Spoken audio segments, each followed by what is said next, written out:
इतिहास में कुछ जन्म ऐसे होते हैं जो सिर्फ एक बच्चे का जन्म नहीं होते, बल्कि एक पूरे युग की शुरुआत होते हैं।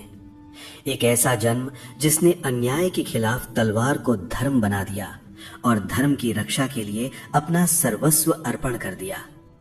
आज हम बात कर रहे हैं उस दिव्य आत्मा के जन्म की जिन्हें दुनिया गुरु गोविंद सिंह जी के नाम से जानती है।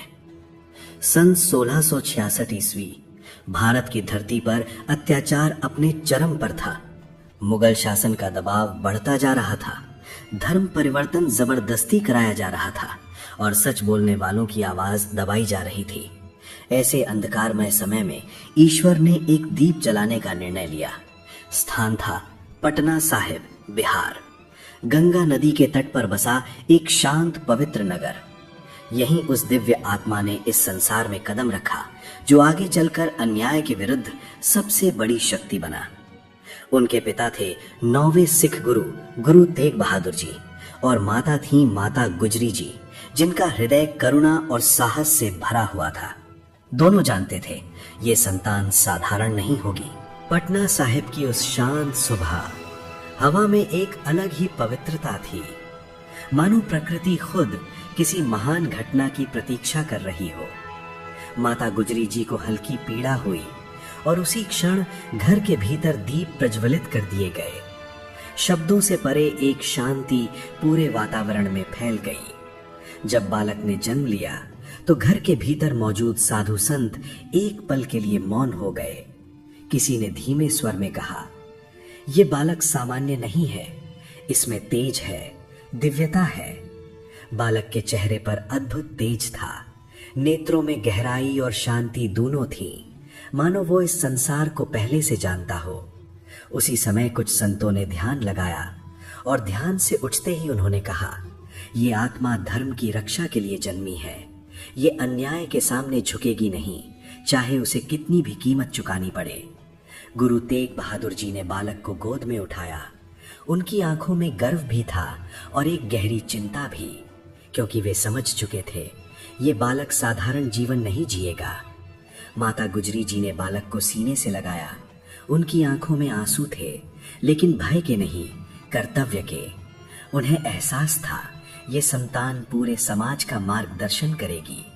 घर के बाहर लोगों को बस इतना पता चला कि एक बालक का जन्म हुआ है, लेकिन इतिहास जानता था आज सिर्फ एक बालक नहीं, एक युग जन्मा है। बालक का नाम रखा गया गोविंद राय, एक ऐसा नाम जिसमें ईश्वर का भी अर्थ था और सेवा का भी। जैसे जैसे दिन बीतने लगे वैसे वैसे ये स्पष्ट होने लगा कि ये बालक सामान्य नहीं है।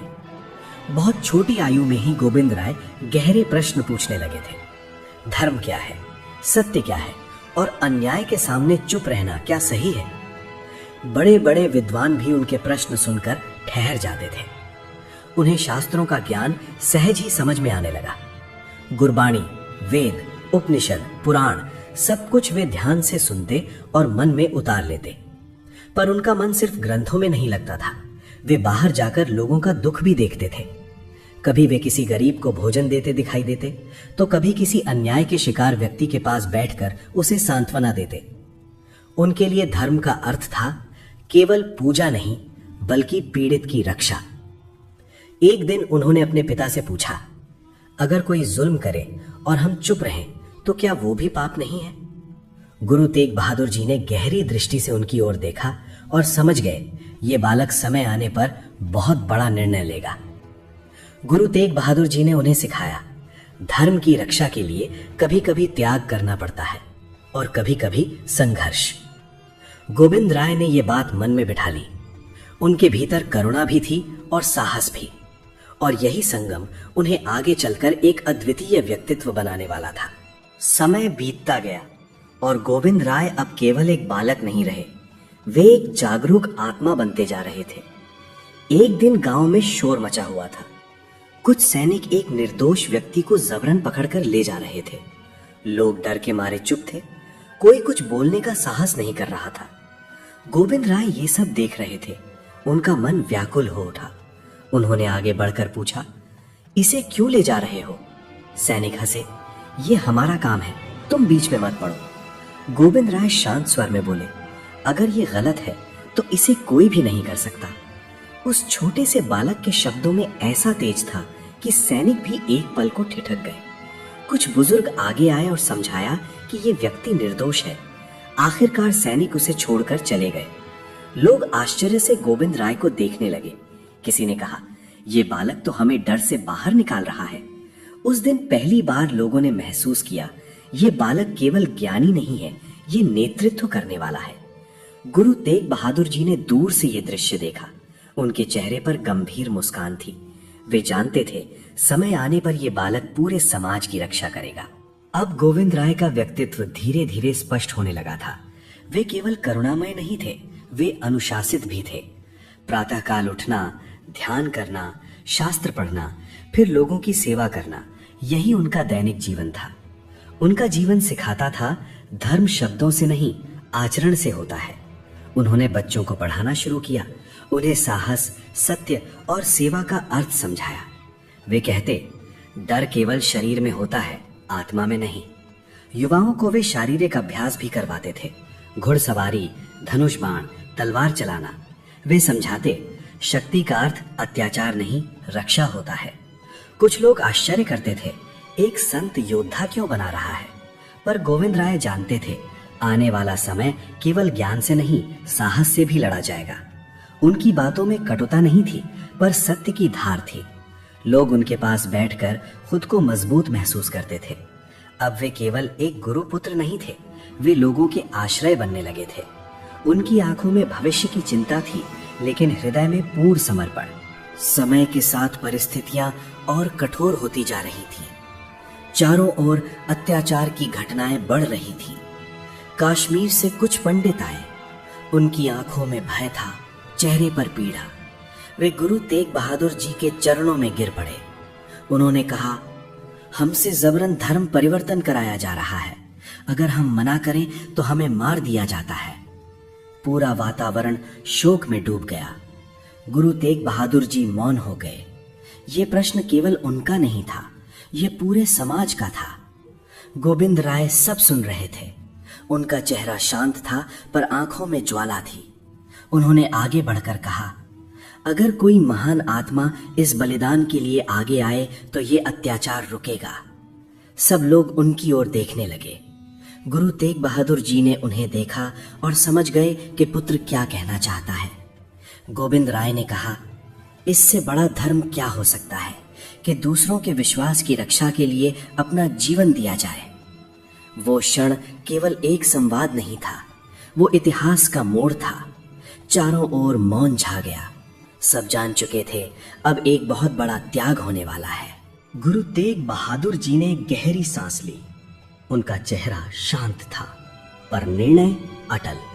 उन्होंने कहा, अगर मेरे बलिदान से दूसरों की आस्था बचती है तो ये सौदा मुझे स्वीकार है। पूरा वातावरण स्तब्ध हो गया। माता गुजरी जी ने सब सुना। उनकी आंखें बाहर आईं, पर स्वर स्थिर था। वे जानती थीं ये मार्ग पीड़ा का है, पर आवश्यक है। गोविंद राय अपने पिता के पास आए। उन्होंने न कोई आंसू बहाए, न कोई शिकायत की, बस सिर झुकाया, सम्मान और स्वीकार के साथ। गुरु तेग बहादुर जी दिल्ली के लिए निकल पड़े। उनके पीछे केवल परिवार नहीं, पूरे समाज की आशाएं जा रही थी। दिन बीतते गए, पर कोई समाचार नहीं आया। हर दिन प्रतीक्षा भारी होती जाती थी। गोविंद राय अब और अधिक गंभीर हो गए थे। उनकी बाल सुलभ चंचलता कहीं खो गई थी। वे प्रार्थना करते, ध्यान करते और भीतर ही भीतर तैयार हो रहे थे। उन्हें पता था जो आने वाला है वो उन्हें बदल देगा।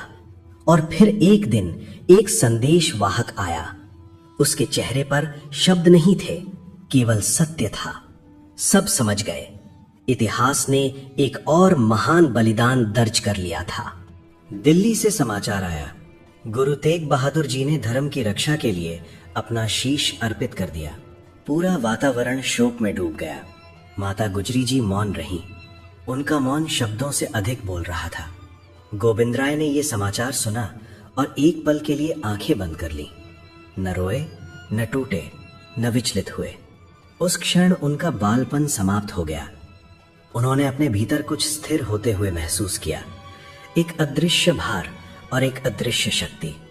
उन्होंने मन ही मन प्रण लिया, अब अन्याय के सामने कोई झुकेगा नहीं। उन्होंने लोगों से कहा, अब धर्म केवल सहन नहीं करेगा, अब धर्म रक्षा करेगा। उनकी आवाज में करुणा नहीं कम हुई, पर उसमें दृढ़ता जुड़ गई। लोगों ने पहली बार उन्हें केवल गुरुपुत्र नहीं, नेता के रूप में देखा। एक नया अध्याय शुरू हो चुका था। समय ने गति पकड़ी। गोविंद राय अब गुरु के रूप में स्वीकार किए जाने लगे। वे केवल उपदेश नहीं देते थे, वे जीवन जी कर सिखाते थे। उन्होंने समाज को संगठित करना शुरू किया, डर में बिखरे लोगों को एक सूत्र में बांधना शुरू किया। उन्होंने कहा, जब तक हम अलग अलग हैं, हम कमजोर हैं। जब हम एक हैं, तब हम अडिग हैं। सेवा, साहस और समर्पण, यही उनका संदेश था। लोग उनके साथ खड़े होने लगे। उन्होंने अन्याय के विरुद्ध खड़ा होना सिखाया, पर घृणा के बिना। उन्होंने सिखाया, तलवार हाथ में हो सकती है, पर हृदय में करुणा होनी चाहिए। लोगों में आत्मसम्मान जागने लगा, डर पीछे हटने लगा। एक शांत समाज अब एक सशक्त समाज में बदल रहा था, और उस परिवर्तन के केंद्र में थे गुरु गोविंद सिंह जी। गुरु गोविंद सिंह जी अब केवल एक व्यक्ति नहीं थे, वे एक विचार बन चुके थे। एक ऐसा विचार जो डर को तोड़ता है और साहस को जन्म देता है। उन्होंने समाज को ये सिखाया कि धर्म केवल मंदिरों में नहीं रहता, धर्म वहां रहता है जहां अन्याय के सामने कोई खड़ा होता है। उन्होंने कहा, जिस दिन इंसान डर से ऊपर उठ जाता है, उसी दिन वो सच्चा धार्मिक बनता है। उनका जीवन स्वयं एक संदेश था। त्याग बिना पीड़ा के नहीं होता और परिवर्तन बिना संघर्ष के नहीं आता। उन्होंने लोगों के भीतर ये विश्वास जगाया कि एक अकेला व्यक्ति भी इतिहास बदल सकता है, अगर उसका संकल्प अडिग हो। आज भी जब हम गुरु गोविंद सिंह जी को स्मरण करते हैं, तो हमें केवल एक योद्धा नहीं दिखता, हमें एक मार्ग दिखता है। एक ऐसा मार्ग जहां करुणा और साहस साथ चलते हैं, जहां शक्ति सेवा बन जाती है और सेवा ही सबसे बड़ा धर्म बन जाती है।